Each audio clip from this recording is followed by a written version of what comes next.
બેથી વધુ બાળકો હશે તો નોકરી નહીં મળે. ન્યાયમૂર્તિ સૂર્યકાંત, ન્યાયમૂર્તિ દીપાંકર દત્તા અને ન્યાયમૂર્તિ કેવી વિશ્વનાથનની પીઠે પૂર્વ સૈનિક રામલાલ જાટ દ્વારા દાખલ એપીલને ફગાવી દીધી હતી. તેઓએ 2017માં સેવાથી રિટાયર્ડ થઈ ગયા હતા અને રાજસ્થાનમાં પંચાયત ચૂંટણી લડનારા ઉમેદવારની સાથે સાથે હવે સરકારી નોકરી માટે પણ 2 બાળકની નીતિ ફરજિયાત કરવામાં આવી છે. સુપ્રીમ કોર્ટમાંથી પણ તેની મંજૂરી મળી ચૂકી છે.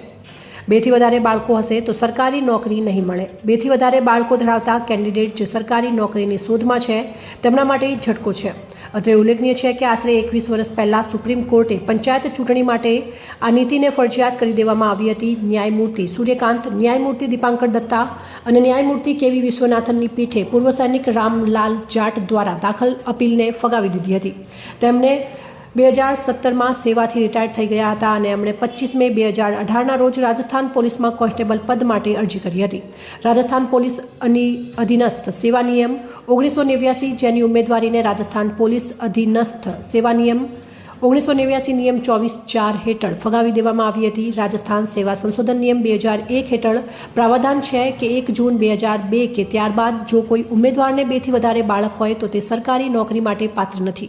અત્રે ઉલ્લેખનીય છે કે રામલાલ જાટના 2થી વધારે બાળક છે. તેમણે આ અગાઉ રાજસ્થાન હાઈકોર્ટમાં સરકારના ચુકાદાને પડકાર કર્યો હતો.